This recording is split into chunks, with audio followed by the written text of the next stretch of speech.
네, 안녕하세요 여러분, 재윤입니다. 오늘은요, 지난 시간에 말씀드렸던 유니스왑 V2 컨트랙트에 대해서 다뤄볼 건데요. 영상 보시기 전에 만약에 이 영상이 도움이 되셨다면 구독과 좋아요 부탁드립니다. 유니스왑 V2가 뭐냐면요, 유니스왑이 시드 투자를 받았다고 했었잖아요. 그 시드 투자를 받고 나서 2020년 5월 달에 이제 새로 컨트랙트를 개발을 했어요. 그렇게 해서 배포한 게 유니스왑 V2고, 이 V2가 기존의 V1에서 있었던 단점들을 해결을 해가지고 나온 거거든요. 그래서 어떤 것들을 이 사람들이 추가를 했나, 이런 것들을 좀 살펴볼게요.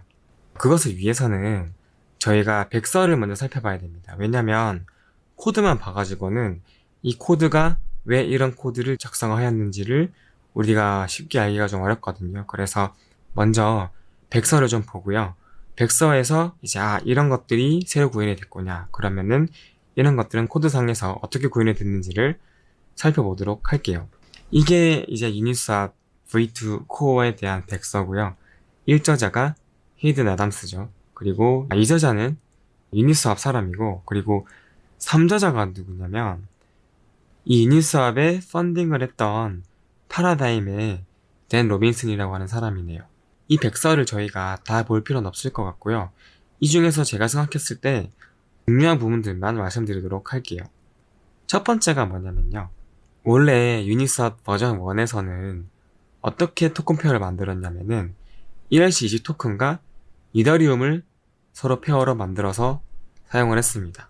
저희가 지난 시간에 봤던 토큰 익스체인지 컨트랙트 있죠? 그 토큰 익스체인지 컨트랙트가 전부 다 ERC20과 이더리움 페어로 이루어져 있었어요. 이더리움을 브릿지 커런시로 사용을 했거든요. 즉 기축통화로 이더리움을 사용했습니다. 근데 그러면 무슨 문제가 생기냐면은, 어떤 사람이 나는 두 스테이블 코인 다이와 USDT를 가지고 페어를 만들고 싶은데, 이제 유니스왑에서는 반드시 이더리움을 브릿지로 써야 되는 거죠. 그래서 그 페어를 만들려면은 다이 이더 페어와 USDT 이더 페어를 만들어야 되는 거예요. 그러면 어떤 문제가 생기냐면, 이 사람이 이더리움을 무조건 들고 있어야 되잖아요. 그러면 만약에 이더리움 가격이 하락했어요. 근데 이 사람은 스테이블 코인만 풀을 제공하고 싶었는데, 어쩔 수 없이 이더리움을 제공함으로 인해서 이더리움 가격이 떨어졌을 때 impermanent loss라고 하는 손해를 입게 됩니다. 그래서 버전 2에서는 그렇게 안 하고요. ERC20과 ERC20, 영어로 하면은 arbitrary라고 하는데, 무작위에 ERC20 토큰을 가지고 페어를 만들 수 있게 만들었습니다. 다이와 USDT 페어를 만들 수 있다는 얘기죠. 그렇게 되면 이더리움을 보유하지 않기 때문에 이더리움 가격이 하락함으로 인해서 발생할 수 있는 impermanent loss가 방지가 되는 거죠. 그런데 이렇게 되면은 이더리움과 ERC20 간의 페어는 따로 처리를 해줘야 되죠. 같은 로직에 대해서 경우가 두 개가 발생하는 겁니다. 하나가 ERC20과 ERC20, 또 하나가 ERC20과 이더리움, 이렇게 되는 거죠. 그러면은 같은 코드를 두 번 짜야 되고 예외 케이스가 생기고 코드 양이 배로 늘어나겠죠. 이러한 불상사를 막기 위해서 버전 2에서는 이더리움을 안 쓰고요, 랩드 이더리움이라고 하는 이더리움을 ERC20 토큰 형태로 랩핑한 더블 이더라고 하는 거를 사용을 하게 됩니다. 그래서 이 V2에서는 무조건 ERC20 표준을 가지는 두 토큰을 페어로 만들어서 사용을 하게 돼요. 그렇게 되면은 코드도 간단해지고요. 그리고 수수료도 적게 들겠죠. 왜냐면은 이게 이더리움인지 ERC20인지 판단하는 로직이 사라지니까요. 그 다음에 또 뭘 추가했냐면요, 이전에는 매 거래마다 거래 수수료를 0.3%를 받았습니다. 그래서 그 0.3%를 그 LP들이 갖고 있는 토큰의 지분만큼 분배를 해줬어요.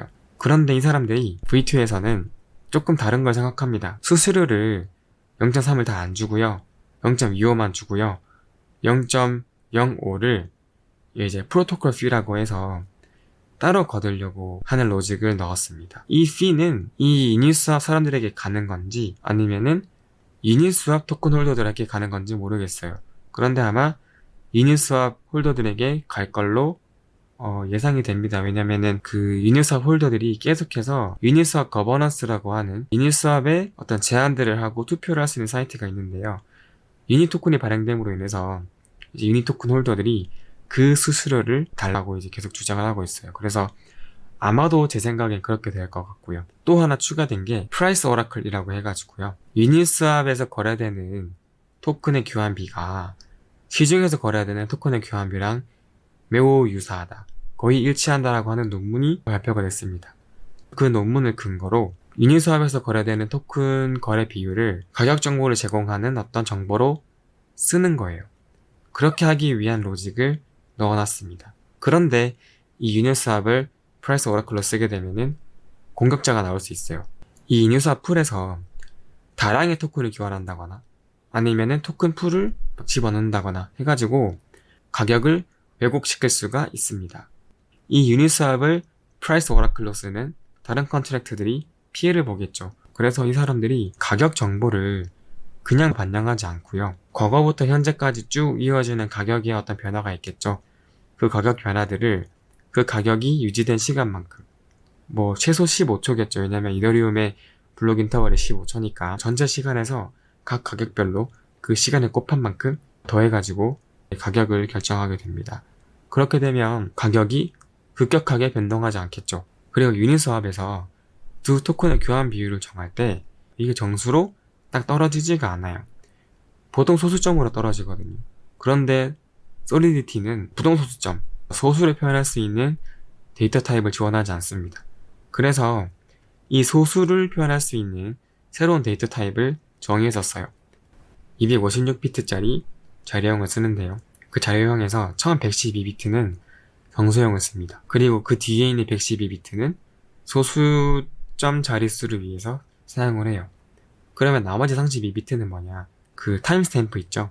그 가격이 유지되는 시간을 표현하기 위해서 사용을 한다고 합니다. 자세한 거는 백서에 나와 있어요. 그리고 두 ERC20 토큰을 페어로 만들어서 풀을 만들고 거래할 수 있는 그 컨트랙트의 주소를 바꿀 수 있게 만들었습니다.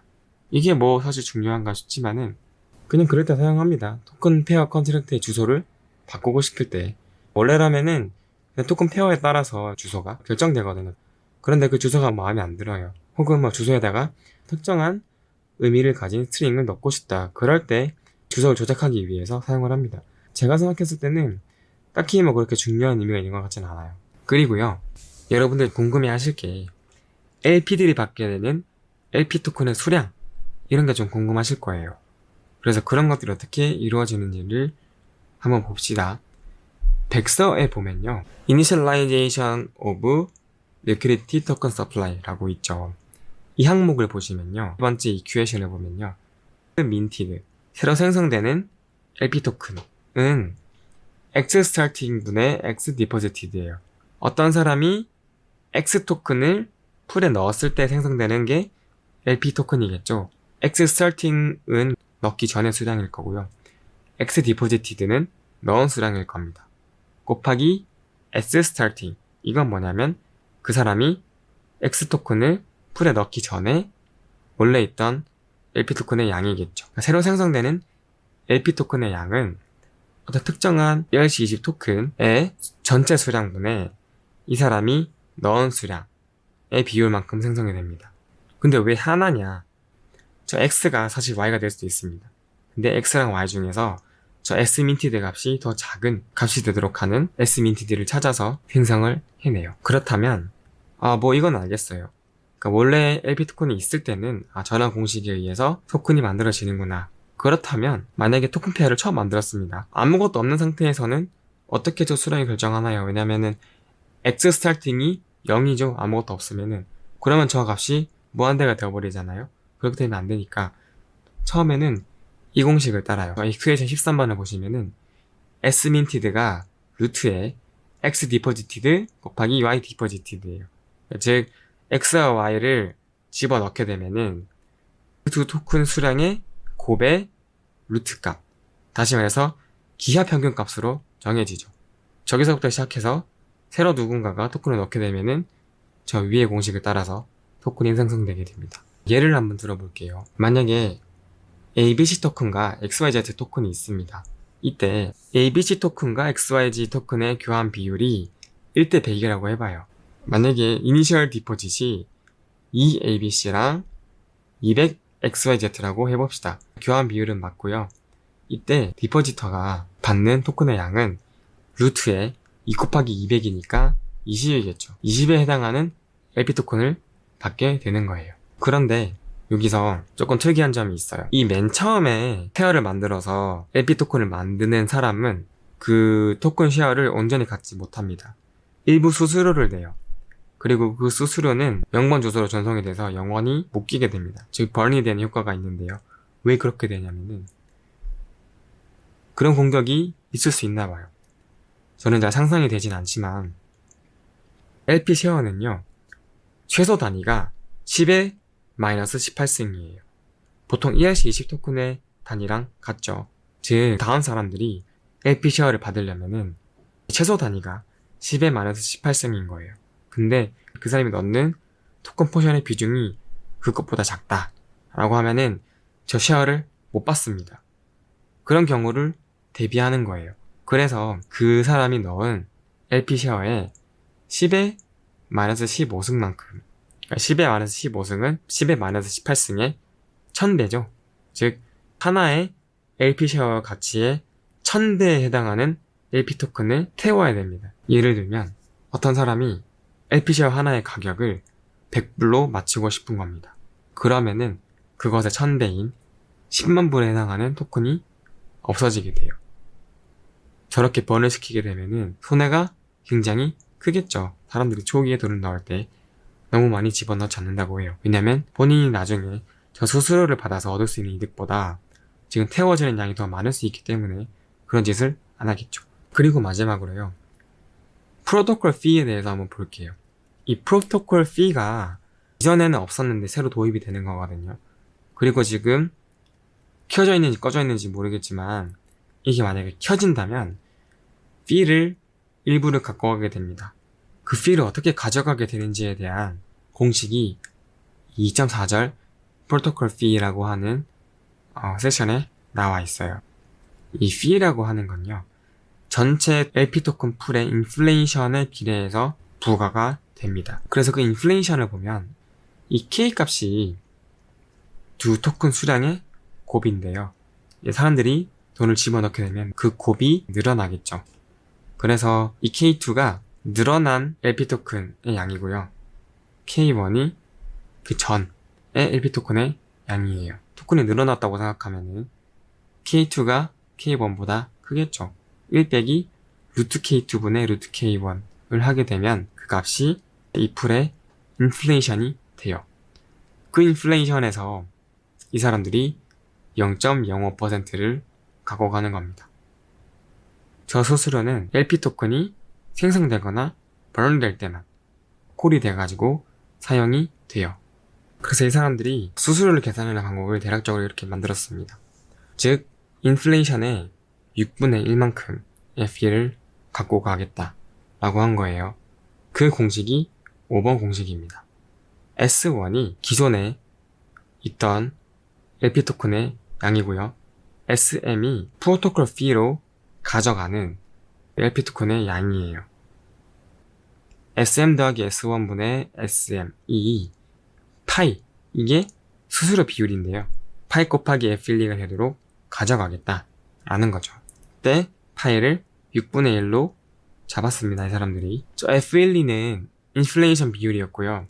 이퀘이션 4번과 5번을 합치면 6번을 유도할 수 있습니다. 이때 파이에 6분의 1을 넣게 되면요, 루트 K2 앞에 곱해지는 값이 5가 되죠. 이 상태에서 이 공식에 따라서 프로토콜이 정한 피를 가져가는 사람에게 수여되는 LP 토큰의 양이 정해지는 거죠. 예를 들면 100다이와 1이더를 가지고 있는 토큰 페어가 있었다고 칩시다. 100다이와 1이더니까 루트 100 곱하기 1하면은 처음에 LP 토큰의 양이 10이었겠죠. 그 상태에서 인플레이션이 됐습니다. 96다이와 1.5이더가 됐어요. 그렇게 되면 5 곱하기 루트 1.5 곱하기 96 더하기 루트 1 곱하기 100분의 루트 1.5 곱하기 96 빼기 루트 1 곱하기 100 해가지고 거기에 기존의 LP 쉐어의 양만큼 10을 곱해주는 거죠. 그렇게 되면 대략적으로 0.0286만큼이 나옵니다. 저만큼을 프로토콜 피로 가져가는 거예요.